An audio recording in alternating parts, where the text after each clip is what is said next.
Welcome back to Build Not Wish. In the last episode, you heard a powerful story, one that didn't start in a corner office or a polished resume. It started in the back of a kitchen. You know, hot floors, long hours.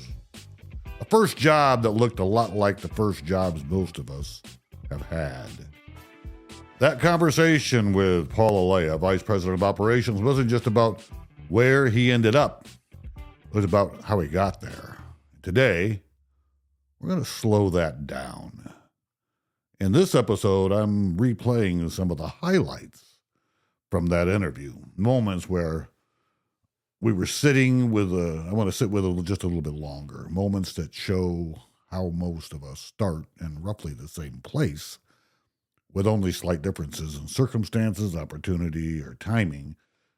And yet we grow into very different roles.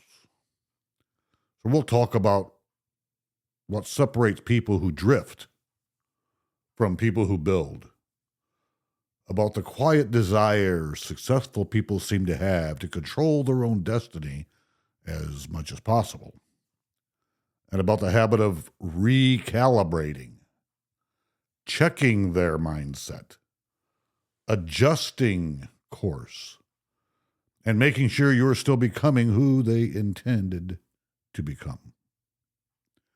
This isn't about titles. It's about intention. And it's about realizing that where you start doesn't get to decide where you finish.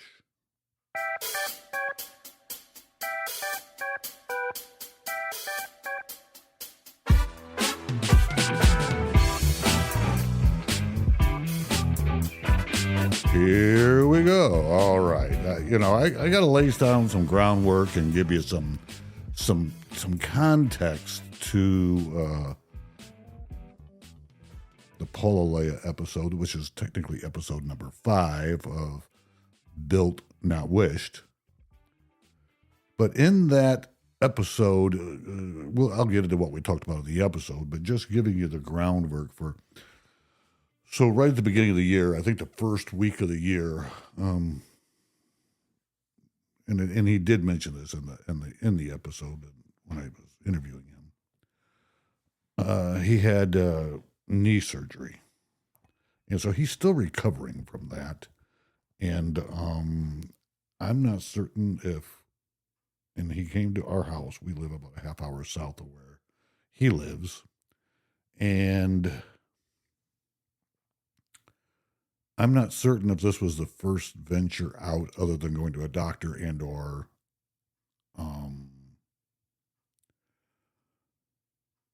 therapy, but obviously he can't drive. So Janine, his wife, drove, and his 3-year-old was in tow, obviously, it's always fun to have a little one around. And so we visited for probably an hour and a half before we ever sat down to get started on the podcast. And I had, we have grandkids, so we have stuff here. Maybe not for a 3-year-old per se, but we do have some stuff here. And so he and I did spend some quality time. Dante, the 3-year-old, Janine and Paul's son, spent some time in the spare bedroom putting together a Lego cement mixer truck. And he was, I can tell you the apple doesn't fall far from the tree because he was focused. And when I wasn't giving him something to do per se, he was very focused on watching what I was doing. I thought that was very intriguing. But it was good to visit with them for a little bit before we got into this. Then Paul and I came into the office, which is off the living room, and there's French doors with window panels or window panes in the French doors. And we're sitting in here, the doors are closed, and I got them all set up, and we kind of started. And we sat there and talked for a little bit, and then I started. And no sooner than I started than I call him the mini-me, walks in, and I had also given him a plastic single-action Army pistol, 6-shooter. So he was doing his best Clint Eastwood or John Wayne in here. So you can hear some clicking as I'm doing the intro on the episode from last week. That's what that clicking sound is. It was the 6-shooter that I gave Dante.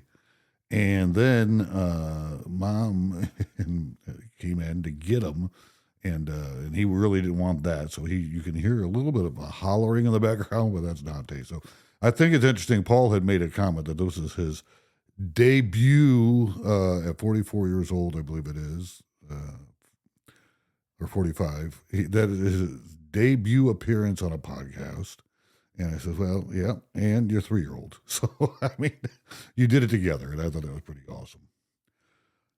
But one thing that struck me, and that I just wanted to talk about for a little bit, slow down and think about this, is that we all start out the same. And I know we could say that, I mean, our first jobs are probably all pretty similar. They're all very entry level, and, whether it's to be a cook or, my first job was a paper boy. I was quite a bit younger. And then I wasn't much older when I started baling hay for money. And one thing I've never done in my career, I've never worked at a fast food restaurant, which is really disappointing because they kind of intrigue me, not their food. I'm talking about the process, okay? Because I'm kind of into the process. The process intrigues me. But then I get to thinking, you know what else? If we think a little bit further back, we all start very similar. I mean, we're all born, for one, but as babies, we all have exactly the same needs. So then we grow up, and our upbringings are only slightly varied due to money or family size or the pecking order that you were born in. That can affect. But relatively speaking, in the big scheme of things, we all start out the same. So then my brain goes to, okay, so we all start out the same. How do we end up so freaking different, right? And there's a variety of reasons for that.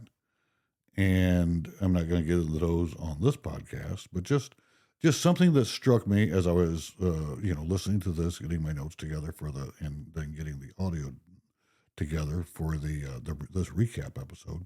And I had to do the same thing with John Elkins. He's the retiree school teacher.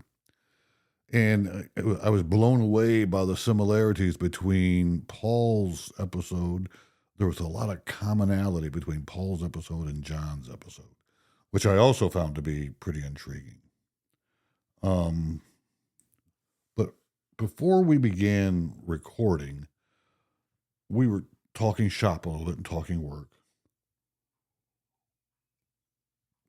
Excuse me, I had to get some coffee. And we were talking about, I made a statement. I said, this guy, I really like this guy. And he just gets it. And that's all I said. I'm looking at Paul, and I literally kind of tilted my head to one side like a puppy dog. And I'm like, do you understand what I'm saying? I mean, I didn't give any more than that.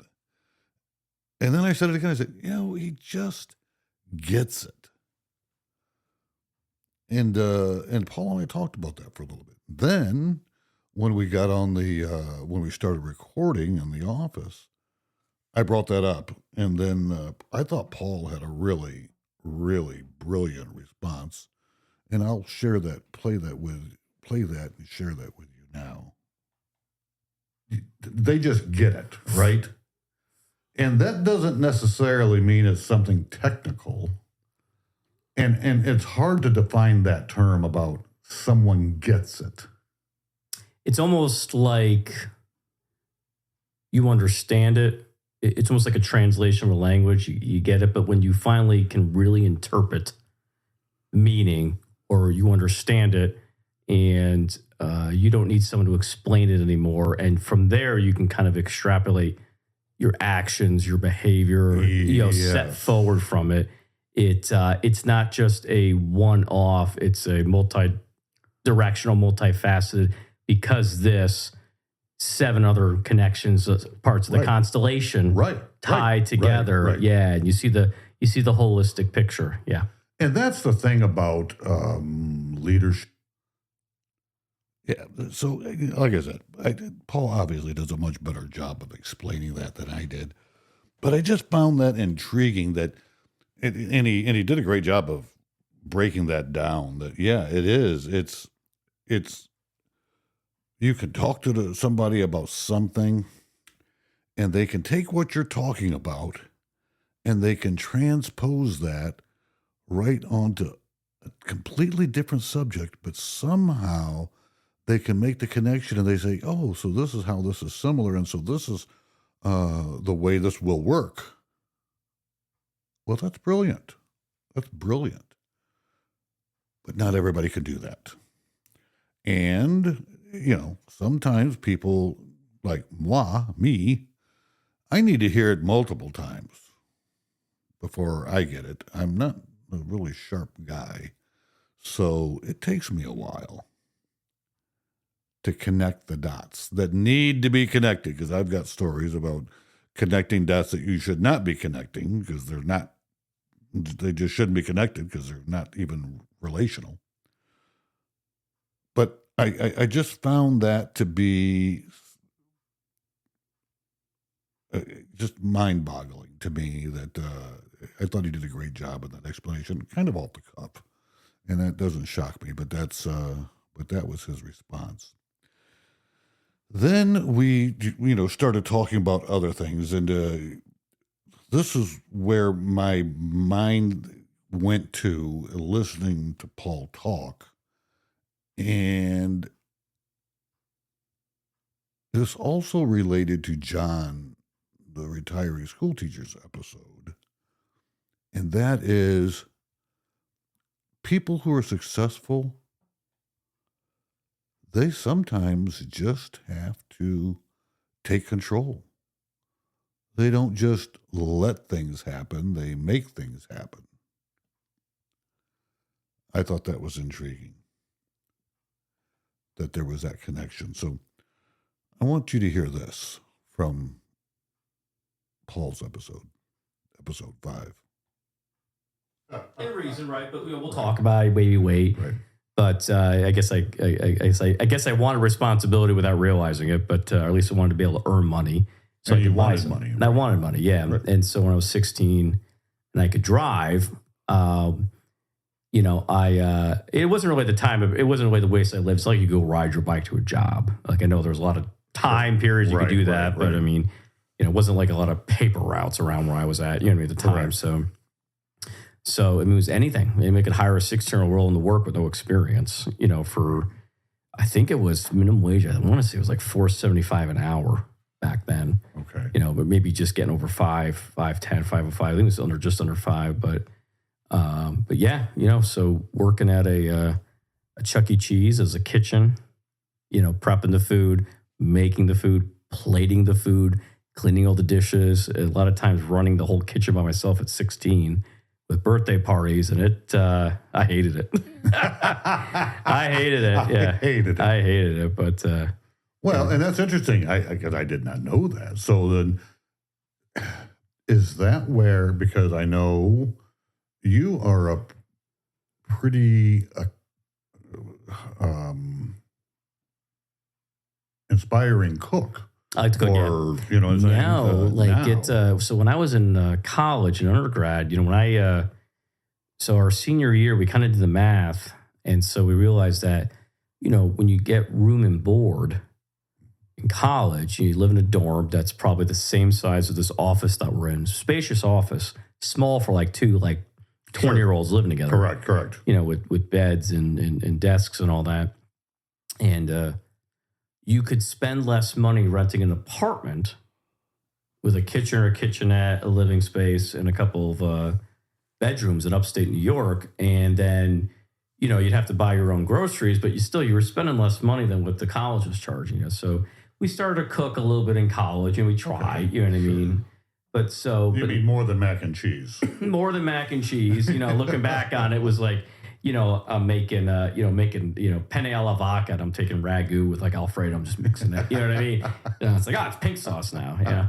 So, but So there you have it. So this is what I was focusing in on in this conversation, and that is he's recalibrating, he's assessing his environment, but he's not letting his environment hold him back. He's using what he has within his environment, and then he's making things happen that will be in his favor. I mean, all right, let's be honest. So Chuck E. Cheese wasn't the greatest. The cook job at Chuck E. Cheese probably wasn't the greatest. But he had to stick to it because he had the job.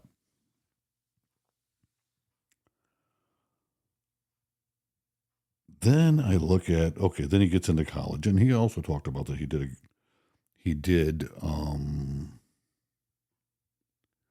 well in school, right? So there's another discipline.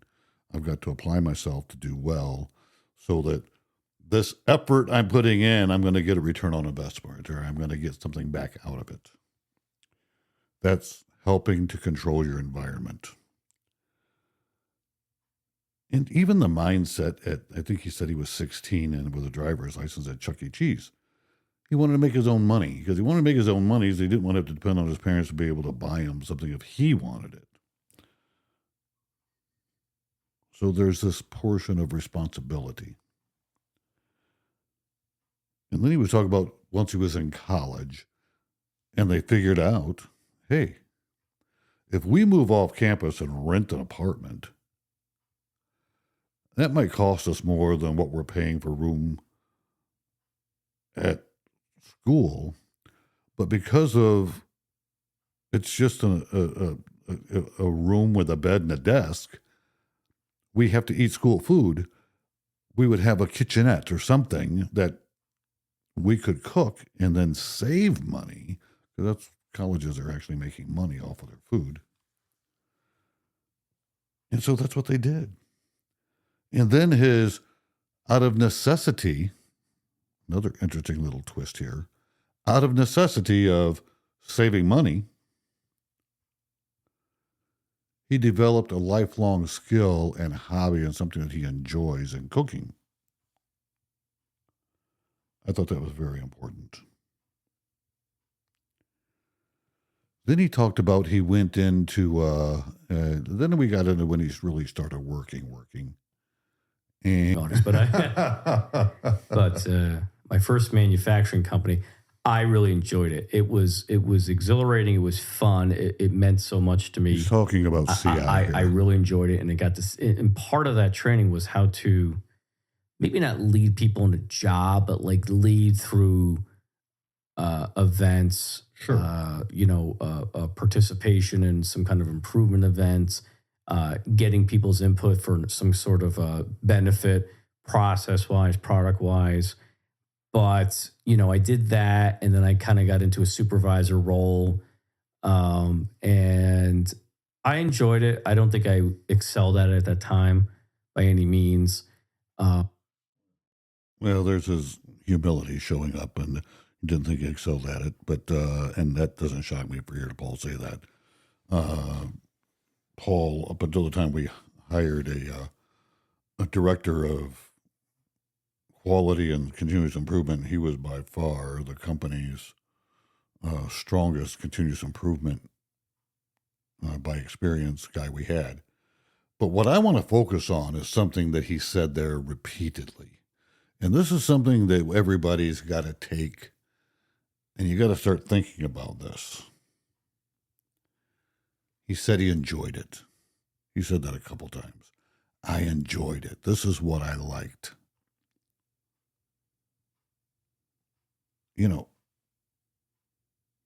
Is that Paul's true north? I don't know. I didn't ask him. I should have.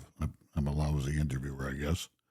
But that just got me thinking as I was listening to the episode. Because when I'm doing this, I'm doing several things at one time. I'm sitting here with a laptop in front of me, a mixing board beside me, notes in my hand. So I got a lot more out of the interview when I listened to it. And I really just focused in right there when you talked about, I enjoyed it. Look, there's going to be things in our lives we don't enjoy, but we have to do. And guess what, everybody? Newsflash, most of us have to work. We're not born monarchs, right? We have to work. Find something in work that you enjoy. Like Paul was talking about, he really enjoyed CI. He really enjoyed that, looking at a process and then honing that process. And I understand that because I feel the exact same way.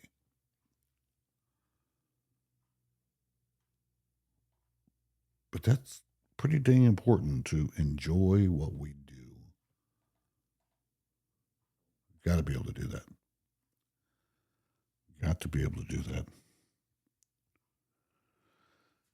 The other thing that really hit me with Paul's episode, and that I really wanted to stress,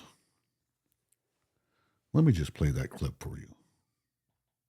Floor operations and it was melting and casting aluminum. So now you've got kind of a pretty potentially dangerous environment. Absolutely. And that's grueling work with long hours.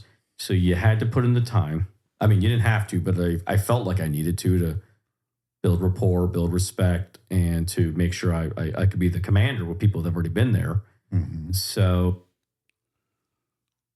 he said he had to put in the time. And I have personally witnessed and watched Paul do this, putting in the time. And I will tell you, everybody, we all have to put in the time. And the more quickly we get our minds wrapped around that, I could tell you a story. I was talking to what I consider a friend of mine, and he was a previous boss, and his first name is Mike, and I'm hoping to get an interview with him at some point in time. And I remember I was still working at the integrated steel mills, and so been in the mills for 20 years. And this company he was working for, and I don't think they're even around anymore. I don't know that. I shouldn't say that. They were hiring a plant manager. Well, I applied for the job. And I had a phone call with some lady from HR, and she did a phone interview because these people were all out east in Pennsylvania. And then they called me back. So we'd like to set up another interview. We're going to have the vice president of operations come out to that plant. Can you meet him there for an interview? I said, sure. They gave me a time. Then I made it for the end of the day so I could do it after work. So I know I looked a little goofy leaving the plant, and I put on a suit now. And call me old school, whatever you want. I go for a job interview, and I'm going to dress the part, right? So applying for a plant manager, I'm going to have a suit on. So I put on my suit, and I drive over to the plant, which was really on the way home, so it wasn't that big of a deal. I brought my hard hat. I had my safety steel-toe boots in my vehicle, so I put those on with my safety glasses and all that, went to the interview, got a plant tour, went back in and sat down and talked to Mike. And we talked, probably an hour and a half. And I'm not going to say it wasn't much of an interview. We kind of already had the interview. Now we're just chatting. We're just talking. And he says to me, and he says, well, this is what we're offering. I said, well, okay, that's not enough because you're offering what I'm making now, and I'm not going to hurt my family. I'm not going to do this and give up 20 years. He said he understood. He said, I thought truly, I didn't know Mike. I just thought, okay, this guy, he sucks at interviewing and he's just trying to let me down easy. He's like, I'm going to keep all of your information because you're interesting and we might give you a call sometime down the road. I'm like, okay, sure. That's a nice way of saying, okay, adios. But that was in February. A week before Christmas, I get a call from the same HR VP. She says, we'd like to interview you for another job we have available, which we think would fit into your salary range or requirements. I said, oh, okay. So what's the title? She said, Regional Operations Manager, reporting to Mike. I said, okay, sure. I said, what's the salary? She told me. I said, okay, that's good. So I had to meet them at a local hotel because they're all coming out from Pennsylvania. And I say all that to say this. It was quite a process. I had to go through there. Then they had to fly me out. I had another interview with the president of the company out there. Long story short, I got hired. All right. It was probably 12 months. It was probably a full year from the first time I interviewed. When the first time I interviewed face to face with Mike to the time I got the offer letter was probably 12 months. Now, I say all that to say this. When I say sometimes you got to put in the time, between that time, between the February and December when I got that call, that 10 months roughly, it's amazing what your mind can do because at that point, my mind had become, I don't know if I want to use the word satisfied or what, but I got to the point where, okay, I can do this for another 10, 15 years where I'm at. I'm making a decent living, Well, when my mindset shifted, that's when things happened. And that's just something I want people to think about, that our mindsets need to be right. They need to be right at work. They need to be right in interviews. They need to be right in communicating with our loved ones, our significant others. Mindset's pretty important. And I just wanted to share that with you. And I remember when Paul worked for me, and that's when he talked about when he went to the plant in central Indiana. And as he said, he's putting in the time. He's working a lot of hours. And I don't know why. It was his mindset. And I'm not saying this is right or wrong. As a matter of fact, I think I told him that I thought it was a little bit of, his mind was a little messed up there. Because I know I didn't say this. Because what I remember telling him often was, remember, this is a marathon, not a sprint. I was just thinking about him and burning out. I didn't want him to burn out. I knew he didn't live close to the plant either. And he was doing 12, 14, 16-hour days, day after day after day. And I knew this is not sustainable. And so I remember having that conversation with him. And, yeah. And I think he finally learned that lesson. And this is what he had to say about taking care of yourself. I see the habits changing. It's not so much the work habits; it's the health and balance habits of Exactly sleep right. and Yes. diet, and not exercise like I'm going to the gym in college. It's exercise and working out to make sure that I'm not getting injured and I've got good health and everything else like that, so that I can put forth, whether it's at my family but at my job, like I'm focused and I'm not foggy and I'm not worn out. It's Right. that type of habit. I agree. There you have it. So there's something to be said about you got to take care of yourself. You have to take care of yourself before you can take care of your job, before you can take care of your family. And I've used several different terms trying to get young people to understand this, that, look, I love John Wayne, but we don't need to be playing John Wayne out here. All right. Meaning you got to take care of yourself. And when I say take care of yourself, I mean, yes, see your doctor, see your dentist. Physically take care of yourself. But I would also say emotionally take care of yourself. There's only so many hours in a day, and we tend to devote a lot of that to work. Well, how are you going to divvy up that time for your significant other or your family? Or how are you going to divvy up time for you? And guess what? That doesn't happen every day, but it better happen every week. You better figure out sometime in your week to devote to your significant other. You have to figure out some time in a week, and it should be multiple times, not just once, to devote to your family. And there should be time in your week to devote to you, to taking care of yourself. Earlier, Paul had talked about, I think it's pretty clear, Paul is a pretty devout Roman Catholic. And when I say a devout Roman Catholic, I don't mean, yes, he attends 4 times a year. He attends Mass frequently, to my understanding.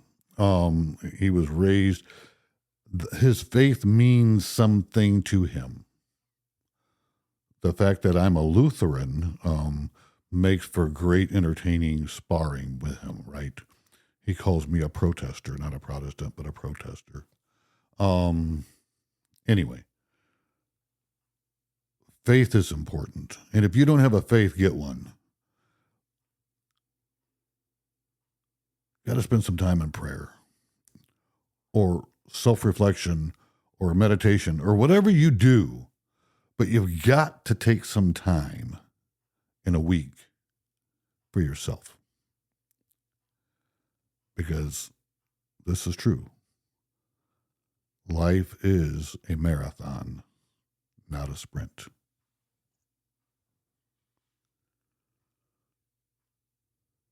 And that is the way it is.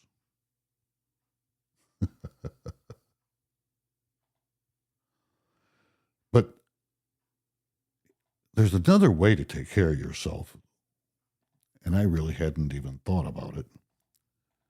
And Paul brought it up, and it's something that I've been working on, and I'm not saying that I've got this down to a science, but I want you to hear this piece. About. Right. That's a lot of time commitment, after work, before work, on the weekends. And so I guess there's time there to further educate myself to try to benefit. So let me get this right. You're a vice president of operations, and you're taking classes now still. Just finished, and I always look for the next thing. But yeah, it took about a year program online, a 15-month program through MIT. Trying to see what was, it was a very interesting class, program, for operations officers. And it was, it's just about AI and the digital supply chain and organizational structure and stuff that, I probably was some of the concepts introduced to 20 years ago. Where are we at today? And then obviously the technology that's come across in 20 years and how they really overlap. It's not just technology, it's technology in business, and it's technology in business in manufacturing and innovation. So, continuing education.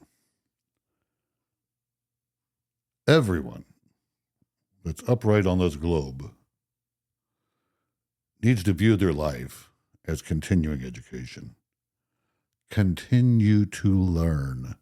Am I saying, enroll in programs like what he's talking about here? Not necessarily. I'm not. Because if you, earlier in Paul's episode, he was talking about Paul is quite the Excel guru within our company, as far as I'm concerned. aware of anyway.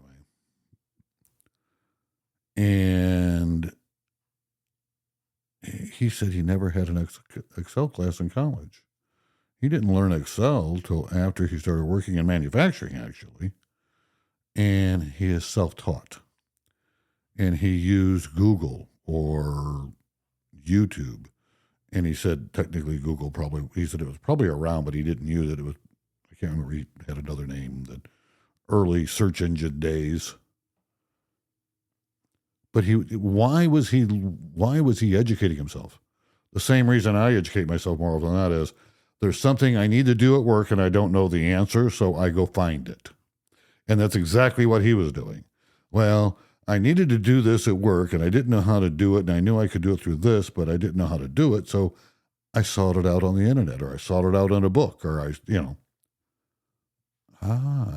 so continuously learning is crucial to building a successful life. And I wanted everyone to get that, hear that piece,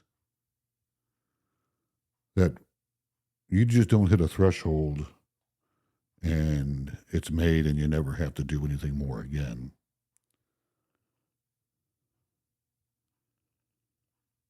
I remember that. I'm gonna play this next. Well, I guess one thing I wanted to talk about that he did talk about that I did want to share briefly with. He was talking about titles. And I've said, even coming to this job, I said, titles mean nothing to me. I don't really give two craps about what my title is. Because, he says, I need a plant manager. So I get up there and I took the job. And he says, okay, your title is production manager. I went, okay. I don't care. I know what I was asked to do. But you got to be careful with titles. And this is a lesson that I learned. And I just want to share this with people out there that are starting businesses. Pay attention to titles, because titles set expectations. And I say that not because I was fooled or I had the wrong concept. It's because Paul learned something and knew. So when he left me in Central Indiana at one company and went to the other company, we're both now working for the company he left me to go work for. And his title was production manager. And he said it got him in hot water like a year into it, because he didn't understand that people around him, like above him, they were expecting him to be the plant manager, but he was really narrowly focusing on production, because that's his title, production manager. Now, I didn't have that problem, because when he was interviewing me, he told me, I need a plant manager. So I know what his expectations are. He's expecting me to be a plant manager. That's what I have been. That's what I will be. So I come and he says, oh, your title is production manager. Okay. I really don't care. But I saw this unfold, and the company expanded. We built a second plant. And they hired another production manager to run that plant. And guess what they got? They got a production manager. Because that sets expectations. They should have hired a plant manager. And they didn't advertise for a plant manager. They advertised for a production manager. That's just it's something else I want to throw in there, because expectations can be a son of a gun. And I mean expectations at work, expectations in your personal life. Expectations are pretty dang important. And and I've said this repeatedly, and you're going to hear me say this over and over again. I don't claim to be anything special. I've just lived a little bit longer, so I've had more experiences than some. And it took me 30 years being married to the same woman to finally start asking her. We would go into a weekend and I would be off on a Saturday and a Sunday, which for our first many years of our marriage was never that way, right? I mean, once I got out of the mills and I took the job with Mike as a regional operations manager, I was off on Saturdays and Sundays. I mean, occasionally I went to a plant on a Saturday or a Sunday, but rarely. I mean, really rarely. There had to be a major problem for me to go. And it wasn't till 10 years ago I started asking her, what are your expectations for the weekend?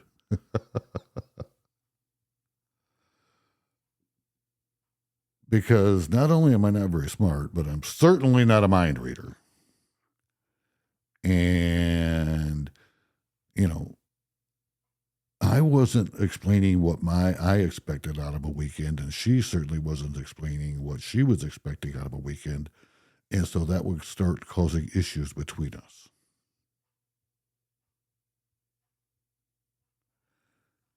And it took me a long time to understand expectations really do matter. Do you know what? Leaving one company, coming to another, and having my boss tell me, okay, I need a plant manager here to run this plant. Okay. And then hired and says, oh, you're a production manager. The expectation had been set. I understood the expectation. And that's why I say, I don't get wrapped around the axle about titles. Nor should you. But you do need to have clear expectations. Clear expectations.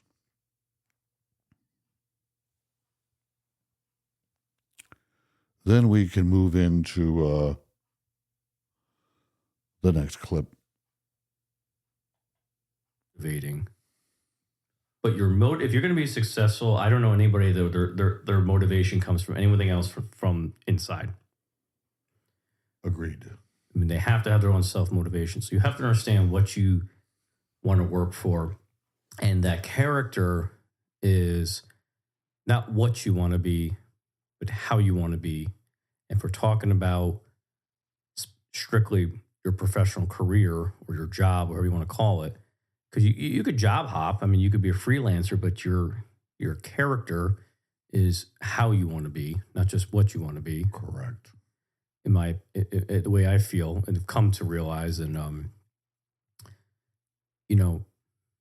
it goes back to our faiths. Not to bring it necessarily in, but Bible's a great book on a lot of things, including leadership. But leadership, not management. Leadership is about your investment and development in other people. So it is a process of humility and humbleness. Correct. And giving and interest in others. And it's a hand down to help somebody up, to reach down, help them up. And so it may take more time, but to move ahead on your own, it's like a quarterback, right? I mean, they when they're out of the pocket and they're getting blitzed, they can sprint and get a few yards or a first down, but that's never how they score 80 yards for that touchdown. They move the whole scrimmage forward. They move 10 other people forward. And to me, that's what, and I'm not a quarterback, I always wanted to kill the quarterback, right? Football, right? So I'm not a quarterback, but it's about helping other people forward. If that's what you want in leadership. Couple things got to hit right there. Character matters. Have principles. Have principles.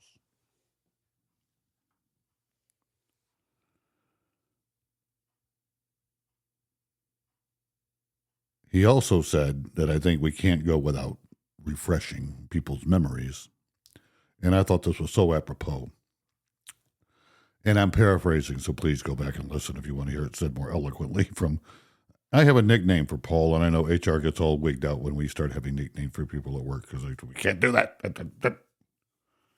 Anyway, Paul, I call Paul my Hemingway, right? He's a wordy guy. He likes to use words. Anyway,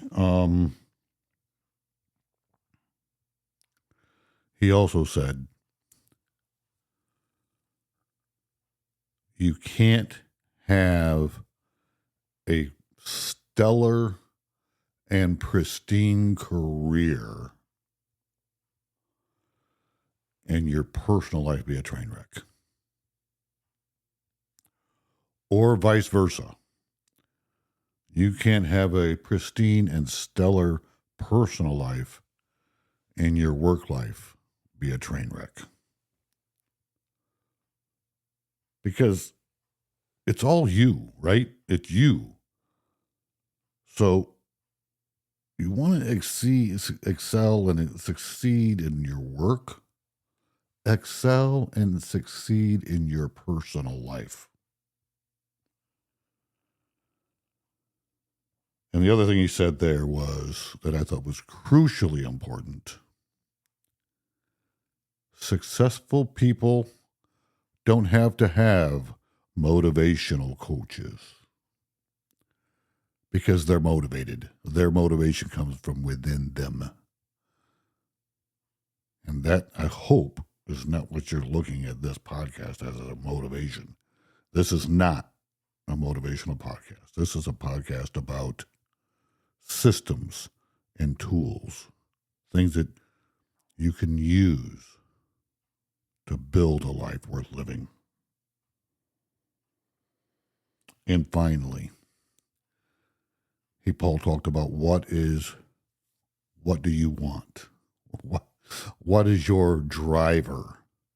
What is your motivation? What is your motivation? What is your true North Star? What guides you? And that ties back to all these things that Paul was talking about, whether it be he talked about faith, and he talked about the Bible, and he talked about his education, and he talked about character. All these things combined together to give you the glimpse of the person. And he's trying to connect all of those and say, all of these are connected, which I agree they are. And they're all going to determine how you present yourself, how you handle things, and what you build. And that you can take to the bank.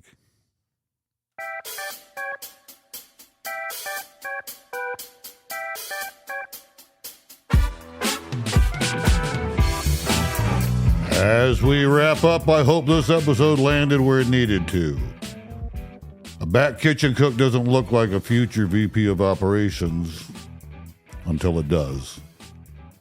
And that's kind of the point. Most successful people don't start with a master plan.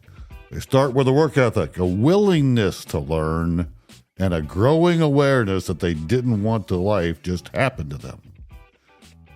They wanted to say, what stood out to me and what I want you to take with you is how often successful people recalibrate. They pause. They reflect. They ask hard questions about their mindset, their habits, and the direction they're headed. And then they adjust. That's not luck. That's ownership. And if you're early in your journey, right in the middle of it, or even questioning the path you're on, remember this. You're not behind. You're building. And building takes time, effort, and intention. Nothing worthwhile is wished into existence. It's built. Thanks for listening to Built Not Wished.